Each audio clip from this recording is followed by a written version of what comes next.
There is a quiet lie that settles into the mind of the modern gardener every January. It whispers, "There is nothing to do now. The beds are frozen, the trees are bare, the season is asleep." Our ancestors knew better. In the Victorian kitchen garden, January was not a pause, it was a turning point. They called it the month of iron, not because the ground was hard, but because this was the month when iron decided the fate of the year. Spades, pruners, saws, storage bins, barrels.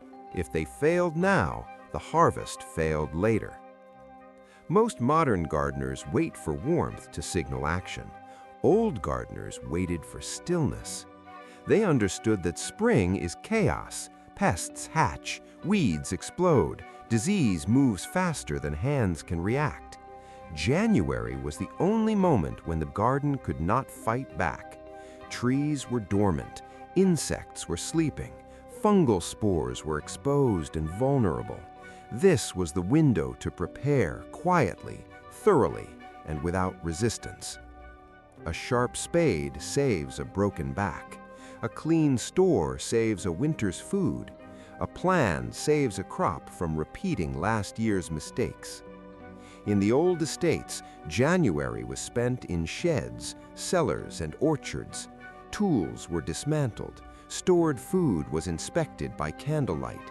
Trees were washed while nothing stirred beneath the bark. Cuttings were taken while plants slept too deeply to notice the loss. Nothing here was rushed. Nothing was skipped. Today, we outsource this wisdom to spring panic. We buy replacements instead of restoring. We spray pests after they've already won. We plant without maps and wonder why disease returns to the same bed every year. This is not a failure of effort, it is a failure of timing. January is not empty. January is decisive. Today, we open the garden lore vault and return to the work our great-grandparents never skipped, the work that made spring look effortless. In the old gardens, January belonged to the potting shed. While frost locked the soil outside, the real labor happened indoors. Tools were laid out on wooden benches, handles inspected, edges tested against paper or fingernail. Any tool that failed inspection was not forgiven, it was repaired or retired. They understood something we've forgotten. A dull tool is not just inefficient, it is destructive. A blunt spade does not cut soil, it tears it. It compacts instead of slicing. It shreds roots instead of severing them cleanly. Every extra ounce of force transfers into the gardener's body.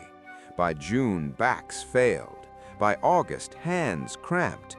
By autumn, gardens were abandoned early. Sharpening was not optional, it was preventative medicine. The ritual always began the same way. First, cleaning. Dried mud from November was scraped away. Soil holds moisture. Moisture breeds rust. Rust creates friction. Friction multiplies effort. A dirty tool is already decaying. Next, the edge. A file or whetstone was drawn across the metal at a consistent angle, not razor thin, but keen enough to bite. The goal was not sharpness for show, but efficiency under load. A sharp edge slips through roots cleanly. Plants recover faster. Soil structure remains intact. Then came oil. Linseed oil on wooden handles soaked into the grain, preventing cracks that snap under pressure in spring. Oiled handles resisted rot, splintering, and the slow weakening caused by dry winter air. On metal, oil sealed the surface against rust and condensation. A thin film was enough to protect iron for months. This was not maintenance, it was respect. Old gardeners believed that tools remembered how they were treated. A neglected spade fought back. A cared-for one worked willingly. Whether metaphor or muscle memory, the result was the same. Fewer injuries, cleaner cuts, and longer tool life. Today, we replace what could be restored. Plastic handles crack, factory edges dull. We mistake convenience for progress. January is the moment to reverse that trend. If you sharpen nothing else this month, sharpen the tools that touch soil. They will decide how hard you work, how healthy your plants remain, and how long your body lasts through the season ahead. Steel remembers January. In January, old gardeners descended underground. Cellars were opened slowly, lids lifted, barrels checked one by one. This ritual was known quietly, without drama, as the Death Watch. Not because gardeners were morbid, but because they understood a simple truth: rot is alive. Stored food does not fail all at once. It collapses from a single weak point. One potato softens, one apple bruises, one onion begins to sweat. Left alone, that single failure becomes an epidemic. Modern households store food passively. We put it away and trust time. Old gardeners did the opposite. They assumed decay was always working, and January was when it accelerated. Temperature fluctuations, trapped moisture, and sealed air spaces turned storage rooms into breeding grounds if ignored. This was the critical inspection month. Potatoes were handled gently, never dumped. A sweet or sour smell meant immediate removal. One infected tuber could liquefy an entire sack in weeks. Old manuals warned, if one weeps, all will follow. Apples were checked for pressure points. Soft flesh meant internal breakdown. Those fruits were eaten immediately or discarded, never returned to storage. Onions were squeezed lightly. Any give meant rot inside the neck. Pumpkins were checked at the stem, the most vulnerable entry point for mold. The logic was ruthless but necessary. Remove the sick to save the healthy. January mattered because decay speeds up after the solstice. Stored crops had burned through their first reserves. Respiration increased. Moisture condensed as outside temperatures fluctuated. This was the tipping point between survival and loss. Old gardeners did not wait for spring hunger to discover mistakes. They caught them now. Today, we lose food silently. A forgotten box, a sealed bag, a fridge drawer that smells off but gets ignored. By the time we notice, the damage is complete. The Death Watch is not pessimism, it is stewardship. 10 minutes in January can save months of food. Ignore it, and winter eats your harvest instead of you. While stored food was inspected below ground, another battle was fought above it, silently, invisibly, and decisively. The orchard in January looks dead. It is not. Every crack in bark, every bud scar, every rough patch of lichen is shelter. Beneath it, millions of eggs wait. Aphids, scale insects, spider mites, codling moths. They are not gone, they are paused. Old gardeners knew that spring infestations are not sudden invasions, they are awakenings. And January was the moment to strike. This is where the winter wash came in. Before synthetic poisons existed, gardeners relied on oil, lime, and soap. Today, we call it dormant oil, but the principle is unchanged. It is not a toxin, it is suffocation. Applied during dormancy, the oil coats bark and crevices. Eggs sealed beneath it cannot breathe. They never hatch. No poison enters the soil. No beneficial insects are harmed because they are not active yet. Timing is everything. Spray too late and you miss the eggs. Spray too early and rain washes it away. January and early February are the window. Old orchard guides emphasized thoroughness, not speed. Branches were sprayed slowly from trunk to tip. The goal was coverage, not saturation. Missed spots became nurseries for reinfestation. But winter hygiene went further than oil. Dead fruit was removed from branches. Fallen leaves were cleared where disease had appeared the year before. Mummified apples, hard, shriveled, forgotten, were destroyed. These carried fungal spores capable of reinfecting trees the moment buds broke. Modern gardeners treat pests when they see damage. Old gardeners treated absence before anything moved.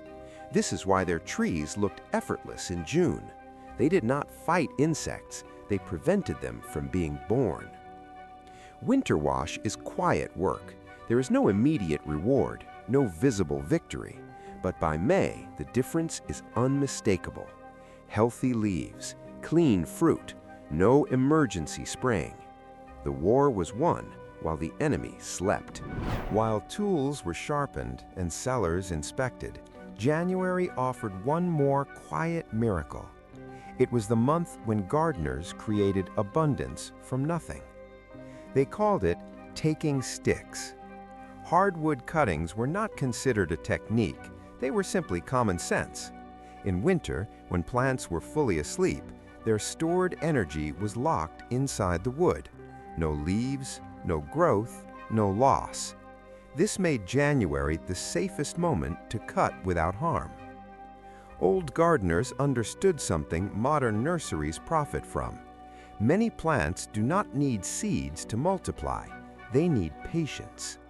Currants, gooseberries, figs, grapes, elderberry, willow, dogwood, even roses.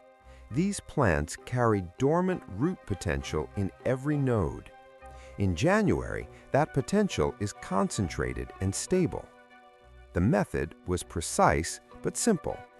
A straight shoot from last year's growth was selected, pencil thick, healthy, disease-free. Cuts were deliberate. The bottom cut made just below a bud, flat and confident. The top cut just above a bud, often angled to shed water. This was not superstition.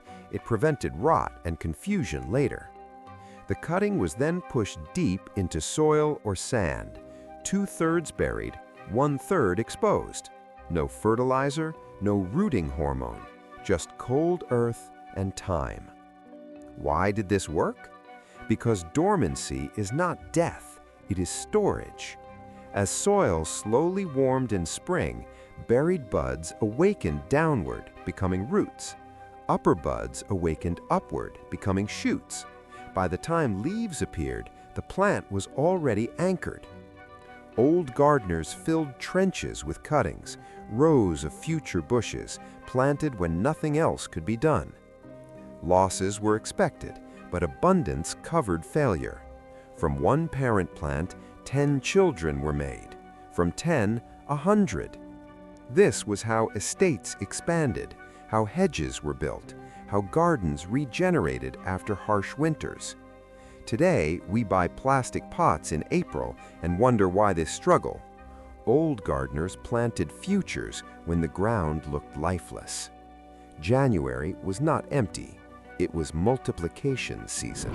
Modern gardening culture treats January as a pause, a waiting room between seasons. Old gardeners knew better. They understood that by the time spring feels busy, it is already too late to correct mistakes. The season is not won in May. It is decided quietly when no one is watching. January is when strength is built. A sharpened spade saves a back in April. A checked cellar saves food in March. A washed tree saves fruit in June. A buried cutting becomes shade, harvest, and resilience for years. Nothing here is dramatic. That is the point. The old ways were not flashy. They were reliable. They worked because they aligned with cycles instead of fighting them. While pests slept, gardeners prepared. While soil froze, plans hardened. While plants rested, futures were planted. If you do nothing in January, spring will punish you. If you act now, spring will reward you effortlessly. This is not about nostalgia, it is about timing.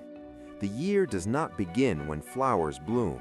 It begins when iron meets stone, oil meets wood, and quiet work is done without applause. You are not late, but you are on the edge.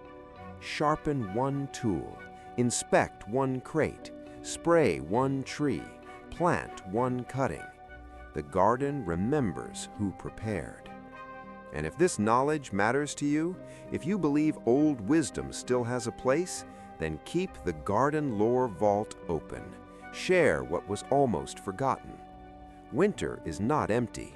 It is where good years are made.